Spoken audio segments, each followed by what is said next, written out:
Hello there and welcome back to another edition of the Hotlap Classic Remastered. This time we're taking a look at the 1996 Honda Accord Wagon SiR.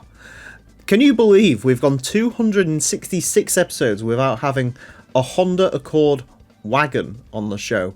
In fact, this is our first Honda Accord for well over 240 episodes, I think. I drove, slightly silly in hindsight, I drove the 97 Accord SiRT and the Wagon Accord right at the start of this series, which I probably shouldn't have done because I was a little bit slower than I am now. But yeah, finally we get the grand return of the Accords, and we have the Wagon, which has a very cool race mod, sort of mirroring a little bit the one you can get on the 96 Accord. Of course, that's black and based off the JTCC car. This one is a little bit more of their own design, but it is still very, very cool looking. Most kids who grew up in North America probably reminiscing upon seeing this shape. Anyway, it's front wheel drive, 323 horsepower, 1,238 kilos. GT2 Plus mod does play around with this car a little bit. It does make it so it has a stage 3 NA tune, which it doesn't usually in the base game, but they've adjusted the stage 1 and 2 to make up with it. And it's got triple downforce, which is always good. Anyways, this car is going to have 6 laps of the Motorsports Land track in order to set the best time it possibly can. Our current leader is the Toyota Celica Rally car, which has a time of 27.552. This is unlikely to beat it, and 4 speed.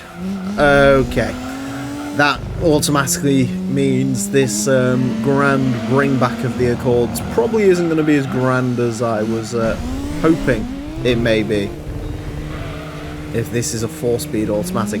And indeed it is, and it's even worse than that. It's a 4-speed automatic on a naturally aspirated car with a stage 3 tune, which basically means it makes all the power at the top.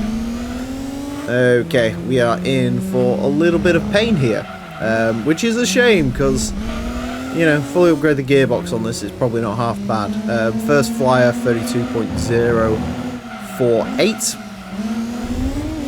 What am I targeting with this car? I have no idea.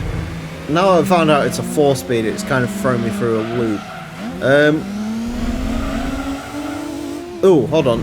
Where's the stager? There was a stager. 31.787. I know it's weird to compare this to a stager, but that had the worst 4-speed automatic gearbox in the entire world. So if this can beat that, I will rule this a success. And it has, I think. Yes, it has. So there you go. If you're gonna, for whatever reason, in Gran Turismo 2, buy a station wagon, well, I mean, I say for whatever reason, of course you're gonna buy a station wagon in this game.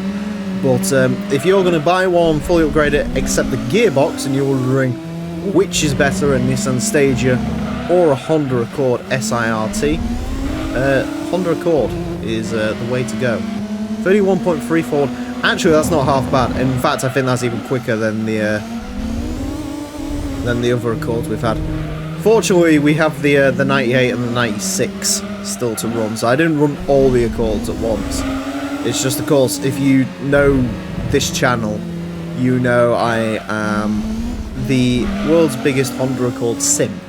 And as a result of that, I want all of these to do very, very well. And I got very... I do actually remember I did the Wagon, and I was like, damn, I really need to make up for that. So I sent the 97 round, which had race mod. And in hindsight, that car probably could have been like a 30.9. You know, maybe like a 30.7, especially considering what we've seen out of the other sort of BTCC based cars. You know, we've had the V6 Vectras and even a Laguna and stuff like that's pretty good. So yeah, not quite as quick on this final lap. That actually puts it in a very interesting place though. A place far... Oh, yeah, no. Okay. It's slightly slower than what I thought it was, but it also puts it in an interesting place for something else. Yeah, the gearbox killed that. Without that gearbox, that's probably not a bad car. But with that gearbox, it's atrocious. Yeah. I mean, like, if you dump it in first gear and just sort of ride it around like that, it's not too bad. If you left that in second gear, you'd go nowhere. I'll be honest, I think I pulled a bit of a miracle lap out there with that. I don't think that would have gone any quicker, if I'm being honest. But, yeah, nevertheless, I'll take it. 31.341, confirm? Yep.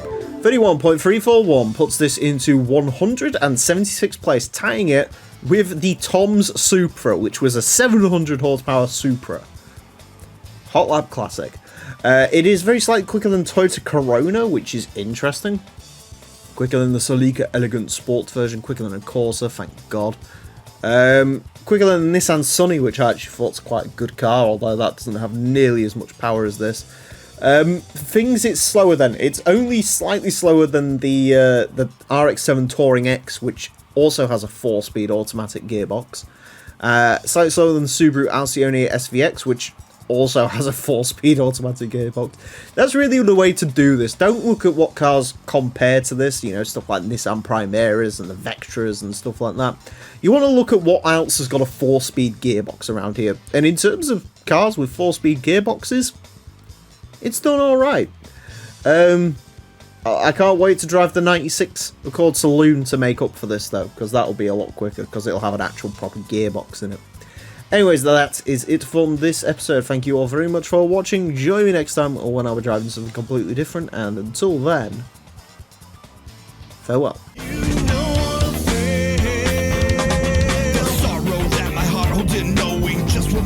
Dreams are going.